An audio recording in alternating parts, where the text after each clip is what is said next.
Bueno, vamos a cerrar la semana con Laura Domínguez. Os decía yo hace tan solo un ratito que la representante, la voz de Podemos en las Cortes Autonómicas.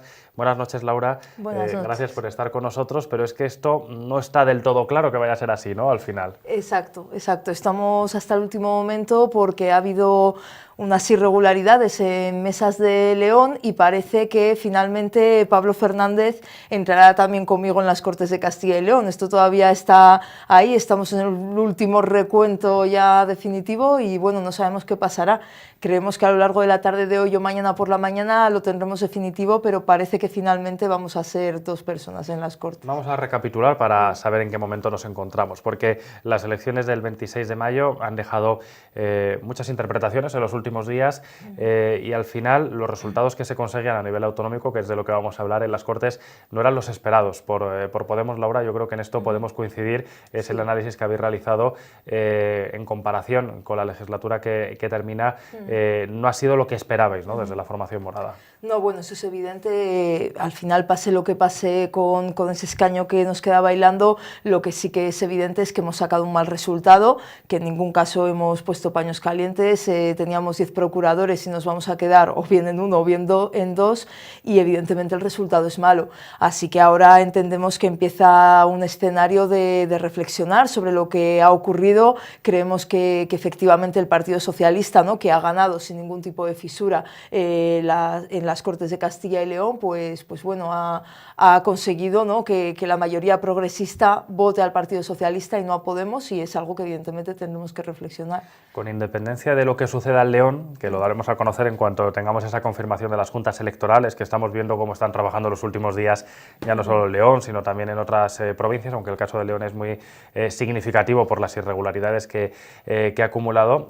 Lo cierto es que estamos hablando, Laura, de Burgos como la provincia, decía el otro día Raúl Salinero, el baluarte al final, el bastión de Podemos en Castilla y León, porque tanto en la capital burgalesa como a la hora de hablar de procuradores es la referencia hoy por hoy, ¿no? Sí, nosotros sí que es verdad que a nivel de la provincia de Burgos estamos satisfechos de los resultados obtenidos, de nuestros 2 concejales aquí en Burgos y también de los concejales que hemos sacado en Aranda, en Miranda de Ebro, en Briviesca, y bueno, en ese sentido nos damos por satisfechos, entendiendo que en el panorama general que ha quedado Podemos no ha sacado unos buenos resultados. Entonces bueno, en ese sentido nosotros sí que bueno, seguiremos trabajando como lo hemos hecho hasta ahora. Agradecemos a los burgaleses y a las burgalesas que hayan confiado en nosotros para seguir llevando su voz a las Cortes y al Ayuntamiento, y seguiremos trabajando en la misma línea que hemos venido trabajando y ampliando este proyecto que sin duda creo que todavía tiene mucho que decir. ¿Cómo se ha vivido a nivel interno esos resultados, sobre todo lo relativo a Pablo Fernández, ¿no? Porque era muy significativo que el León, insistimos, que a falta de lo que se pueda conocer,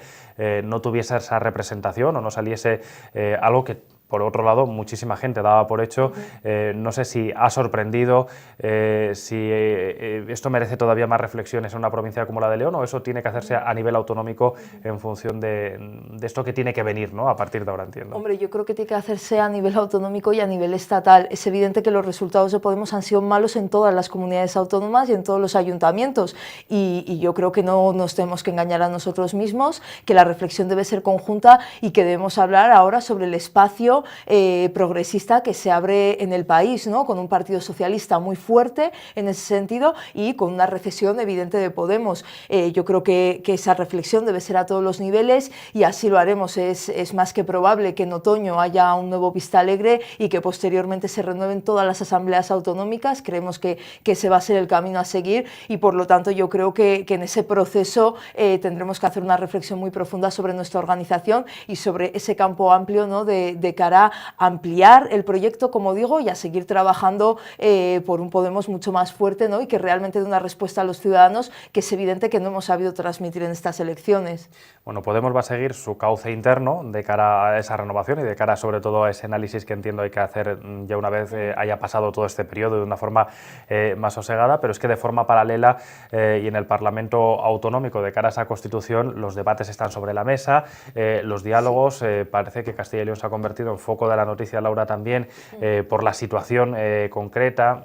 anecdótica también por esa victoria del Partido Socialista, y sí que quisiera conocer también tus impresiones, porque se está diciendo de todo, de que Castilla y León debe ser moneda de cambio, hasta que Ciudadanos va a apoyar tanto a PSOE como a PP, se dicen en función de si estamos en la mañana o en la tarde, porque estamos escuchando cualquier cosa, a juicio de Podemos, qué es lo que tiene que pasar en nuestra comunidad.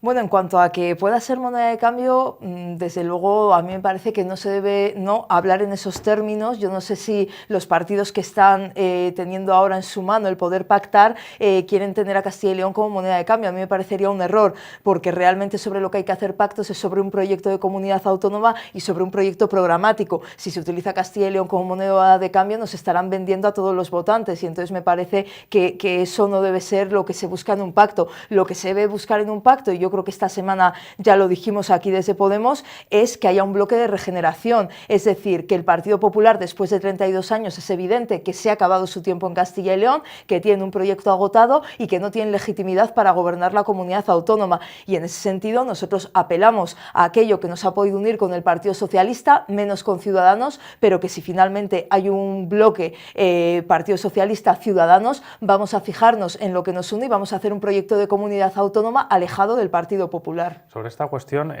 dos apuntes. El primero, se pedía claridad a Francisco Igea a la hora de hablar de posibles pactos. Hasta el momento no lo ha sido, porque ha dejado la puerta abierta, ¿no?, a cualquier tipo de negociación. ¿Esto perjudica a la comunidad o puede perjudicar bueno, pues a esas ansias de cambio que durante la campaña hemos escuchado a todos los partidos, que hasta el momento habéis estado en la oposición también en los últimos 4 años?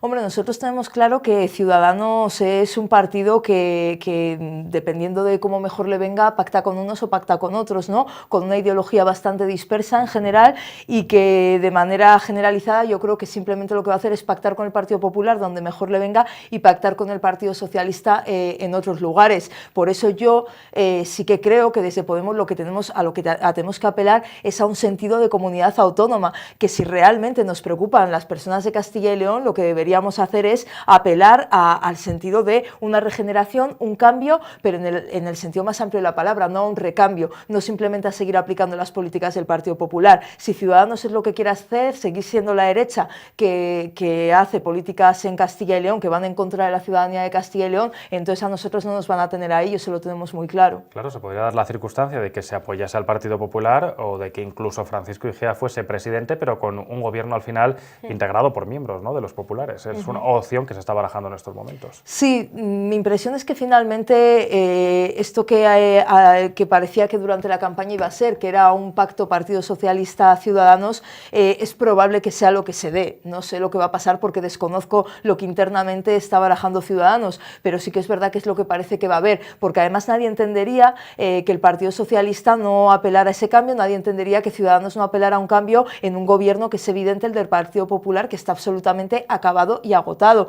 Creo que Mañoco no tiene ningún proyecto de comunidad autónoma, y en ese sentido el Partido Socialista, si realmente ha sido la fuerza más votada, que demuestre que tiene la posibilidad de hacer ese cambio, pero insisto, que sea un cambio y no un recambio, que no siga por la senda de las políticas de derechas, que es el gran riesgo que tiene pactar con Ciudadanos, seguir por una senda de políticas de derechas. El segundo apunte iba precisamente por este sentido, porque ha dicho Ilus Duncan Burgos que hay que hablar de las cosas de aquí, de Castilla y León, que había que dejar de lado esas posibles negociaciones que se produjeran a nivel estatal, y que era importante, ha dicho, abordar los problemas para tratar de dar esas soluciones, que entiendo que al final es lo que se persigue, ¿no?, cuando se habla de ese cambio, pero seguía pidiendo sosiego, y yo no sé si al final percibís que puede haber ese temor a que sea más de lo mismo, o a que exista esa continuidad, aunque la persona que lidere la comunidad sea otra, que no sea Juan Vicente Herrera. Claro, en ese sentido yo simplemente quiero recordar, durante esta legislatura Ciudadanos ha sido el bastón del Partido Popular. Con el Partido Popular han pactado medidas de retroceso en cuanto a progresividad fiscal, en cuanto a impuestos de sucesiones y donaciones. No han conseguido llevar a cabo prácticamente ninguno de los pactos que realmente hicieron con el Partido Popular. Se han dedicado a sostener a un Partido Popular caduco, y por lo tanto la confianza que se puede tener en Ciudadanos es bastante pequeña, porque al final van a seguir aplicando la senda de los recortes, la senda de la regresión, la senda de no llevar a la comunidad autónoma hacia el futuro. Por eso, insisto, nosotros apelamos a esa regeneración. Si realmente el Partido Socialista acaba pactando con Ciudadanos, que no se deje llevar a esa ala derecha, que realmente mantenga un cambio real en Castilla y León, que sea bueno para los ciudadanos de Castilla y León, nada de monedas de cambio. ¿Un gobierno en minoría sería bueno para Castilla y León? Lo digo porque es una opción que no parece que no está sobre la mesa, pero que legalmente podría ser, ¿no? Si se abstuviese alguna de las formaciones, en este caso Ciudadanos, podría Luis Tudaca ser investido, por ejemplo, presidente. ¿Favorecería o es necesario que al final exista una mayor estabilidad a la hora de poder tomar decisiones? Es evidente que es necesario. Nosotros, si una cosa hemos repetido, es que el bipartidismo ha muerto, ¿no? Es evidente que ya no va a haber mayorías absolutas en los parlamentos, que eso es una época pasada y que estamos en otro ciclo. Podría llegar a ser positivo un gobierno en minoría, porque eso, digamos, que te ayuda a dialogar constantemente con los otros actores políticos y a llegar a una gran posibilidad de pactos en cuanto a los presupuestos, en cuanto a la legislación, en cuanto a las medidas a llevar a cabo. Entonces es una posibilidad, yo no la descarto en ningún caso, y creo que si realmente eso puede ser positivo porque te obliga a dialogar y a pactar. Yo creo que la gente también está cansada muchas veces de ver cómo los partidos políticos no son capaces de dialogar sobre las cuestiones que nos atañen a todos. Bueno, podría ser también una forma de cambio y una demostración además de que se puede hacer política de otra manera. A falta de lo que se pueda confirmar en León, estos días había una pregunta también en el ambiente, que era cómo se va a trabajar desde el grupo mixto. Al final sois formaciones muy dispares las que vais a integrar ese grupo, y decían, bueno, ¿cómo Laura va a poder trabajar al lado de Vox o al lado de otros partidos que tienen a lo mejor unos tintes mucho más provinciales, como en el caso de alguna formación de Ávila? ¿Esto es un problema, es una traba, al final es un reto personal o debe entrar dentro de lo que debe ser la normalidad democrática? Claro, el grupo mixto es una figura creada precisamente, ¿no?, para dar cabida a aquellos partidos políticos que se quedan con minorías. Yo creo que hay que aprender que la política es diálogo, que la política es tender puentes y que en ese sentido simplemente es una figura jurídica. Yo creo que todos vamos a tener la predisposición a tener una buena relación, a pesar de que ideológicamente evidentemente estemos en las antípodas. Luego cada uno votará lo que estime oportuno y llevará las propuestas que estime oportunas. Simplemente es una cuestión burocrática, es una cuestión jurídica, y yo creo que todos vamos a entender que lo mejor para las cuatro formaciones que vamos a estar allí es tener una relación cordial y poder llegar a una convivencia sana, que yo creo que lo vamos a lograr. ¿Cuál debe ser el papel que el nuevo gobierno, con independencia del que sea resultante de estos acuerdos a nivel regional, dé precisamente a estas formaciones del grupo mixto? Y lo digo porque, claro, se puede caer en la tendencia de no escuchar por aquello de una posición minoritaria, pero claro, al final vamos a escuchar propuestas muy diferentes y algunas, imagino que también compartidas, aunque las soluciones que se propongan para conseguir el objetivo no sea el mismo. Bueno, precisamente lo que decía, ¿no? Yo creo que el grupo mixto debe tener su peso, la configuración política, ¿no? El que tú tengas una representación allí también debe ser escuchada. Además, a mí me parece que con un grupo mixto tan heterogéneo como va a salir, yo creo que con más motivo va a haber muchas voces muy diferentes en las Cortes de Castilla y León. Yo quiero recordar que hasta hace solo 4 años las únicas voces eran Partido Popular y Partido Socialista, y bueno, grupo mixto con la UPL y Izquierda Unida, y siempre, ¿no?, como que parecía que había 2 grandes bloques. Eso ha cambiado, ya no hay mayorías absolutas, como decía antes, y creo que ahora se trata de que todos los partidos políticos lleguen a grandes pactos y a grandes ideas comunes. Laura, con independencia de lo que pase en León, lo que sí tenías claro desde el domingo es que tenías que marcar ya una hoja de ruta en cuanto al trabajo que había que realizar durante los próximos 4 años. Lo has dicho en campaña y lo has dicho también ahora, has querido marcar unos ejes estratégicos, has dicho, bueno, no hay que esperar a que pase el tiempo porque tenemos muy claro desde Podemos qué es lo que queremos, qué es lo que pretendemos o en qué pretendemos coincidir con otras formaciones, y el primer punto es claro, no queréis cambiarlo, debe ser la recuperación del Hospital Universitario de Burgos. Exacto.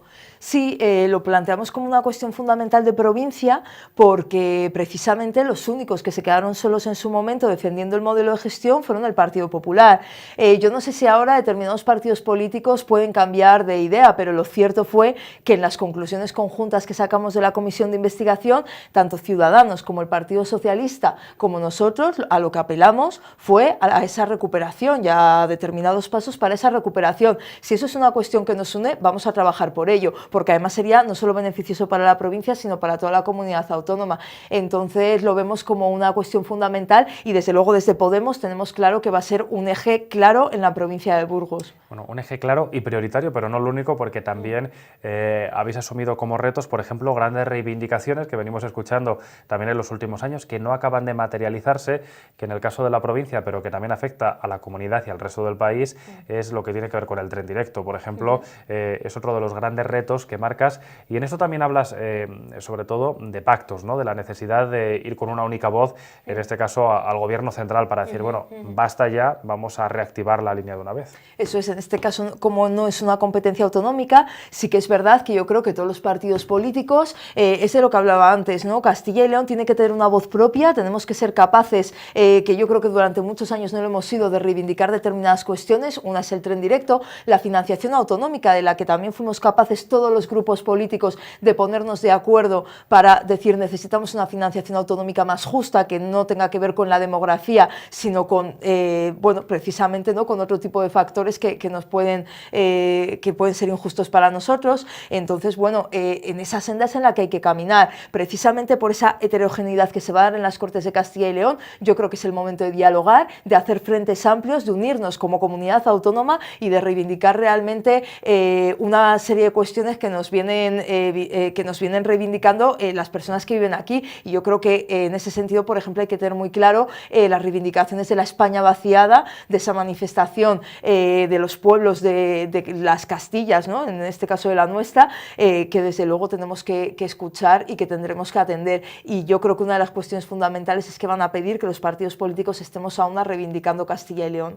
En el caso del tren directo, es algo que debe atajarse también de forma inminente, y lo digo porque, claro, al final estamos hablando de proyectos que requieren presupuestos. Estamos viendo lo que pasa en caso de que no se incluya dentro de algún tipo de acuerdo, algún tipo de cuentas, y se corre el riesgo de que esto se deje para la mitad de la legislatura prácticamente, en caso de no tratar de abordarlo.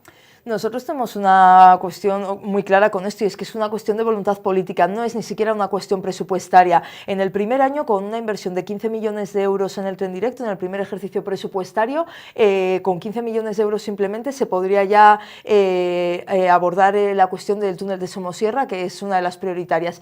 Y con una inversión plurianual de 150 millones de euros, que puede sonar a muchísimo, pero que realmente en los presupuestos generales del Estado, en una inversión plurianual, es la nada. En una legislatura podría estar abierta la línea del tren directo. Es decir, es una cuestión de voluntad política. En el momento que se cierra esa línea fue una decisión política y no fue una cuestión de presupuestaria. Ahora tampoco es una cuestión presupuestaria, es una cuestión de que determinados territorios se quedan desmantelados por la ineficacia de los gobiernos, en este caso del gobierno socialista y del gobierno popular, que desde el gobierno central no han defendido cuando han estado el tren directo. Hospital universitario, tren directo, hablabas de financiación autonómica, cuatro gran eje que marcáis desde Podemos de cara a los próximos 4 años, es alejar la corrupción de las instituciones de Castilla y León, un reto nada fácil, y decía Laura Domínguez el otro día en una rueda de prensa, hay que levantar alfombras. ¿Teméis lo que se pueda encontrar en caso de que haya un cambio en el gobierno autonómico precisamente en esos despachos de la comunidad? No, temor, ¿no? Lo que hay precisamente es la necesidad de levantar lo que hay en esos despachos, ¿no? Es evidente, ¿no?, que cuando se abren las comisiones de investigación del UBU, de la trama de las eólicas, de la Perla Negra, de la cuestión de las cajas de ahorro, el desmantelamiento de las cajas de ahorros, lo que se está buscando es depurar responsabilidades políticas. De lo judicial va aparte, ¿no? Las Cortes son otra cosa, pero depurar esas responsabilidades políticas no se ha hecho, esto no se ha hecho de ninguna de las maneras, y es evidente que Castilla y León se ha puesto en el epicentro de la corrupción durante muchos años, 30 años al final significa que da para muchas corruptelas, y desde luego nosotros creemos que esto es una cuestión fundamental a abordar, que además será de las poquísimas cosas que nos puede unir con ciudadanos a nivel político. Entonces, bueno, como es una de las cuestiones que creemos que puede ser fundamental, vamos a trabajar también en esa senda. ¿Cómo hay que hacerlo? Porque claro, hemos visto, y lo sabes de primera mano, que las comisiones de investigación al final no tienen por qué tener el resultado que uno espera, sobre todo por las fórmulas en las que están planteadas, y se ve cómo se trabaja muchísimo desde todos los grupos, pero al final, si no se llega a un entendimiento final, como en el caso de esta legislatura, y por las circunstancias es verdad que existían, da la sensación de que quedan en la nada después de todo lo realizado. Entonces no sé si debe ser esa la fórmula, comisiones de investigación, si hay que abordarlo de otra manera, qué hay que hacer para que al final se aclare y sobre todo que se llegue a esos responsables políticos. Hombre, es que el problema fundamental de las comisiones de investigación esta legislatura es que el Partido Popular, que era el partido investigado, presidía esas comisiones de investigación por su mayoría absoluta en las Cortes de Castilla y León. Eso ya no existe. Entonces, cualquier comisión de investigación que pueda abrirse durante esta legislatura seguramente va a tener un camino muy diferente, porque el Partido Popular no puede estar bloqueándolas, y el partido investigado va a ser evidentemente el Partido Popular, que es el que tiene las alfombras sin barrer en las Cortes de Castilla y León y en la Junta de Castilla y León, ¿no? Entonces, bueno, yo sí que apelo a la responsabilidad del Partido Socialista para que no cejen ese empeño durante esta legislatura y que, siendo gobierno, quiera ver lo que el gobierno anterior ha hecho y no ahora, digamos, vaya a flaquear en ese sentido. Creo que este es un reto principal, que además estabais poniendo varias formaciones sobre la mesa, con lo cual vamos a ver qué es lo que pasa durante las próximas semanas. Vamos a estar muy pendientes de lo que suceda en León también, Laura, para saber si finalmente Pablo Fernández logra representación en el Parlamento Autonómico. Yo te agradezco mucho que hayas estado este ratito con nosotros. Espero que nos sigamos viendo durante estos próximos años. Seguro que sí. Y que me puedas decir que se puede ir avanzando en algunos de estos proyectos de los que llevamos hablando años, que son esenciales al final para el territorio, y que, como bien dice Laura, yo también creo que en muchas cuestiones es cuestión de voluntad política a la hora de, sobre todo cuando hablamos de cuestiones como por ejemplo el tren directo, que estamos viendo cómo incluso la provincia entera se echa a la calle, ¿no?, por cuestiones como esta. Laura, muchísimas gracias, pendientes de esas resoluciones de las juntas electorales en estos últimos compases, a ver si todo se puede solucionar y luego ya a ver si se puede aclarar por qué se han producido tantas irregularidades, en este caso en una provincia como la de León. Muchísimas gracias. Gracias a vosotros. Nosotros continuamos.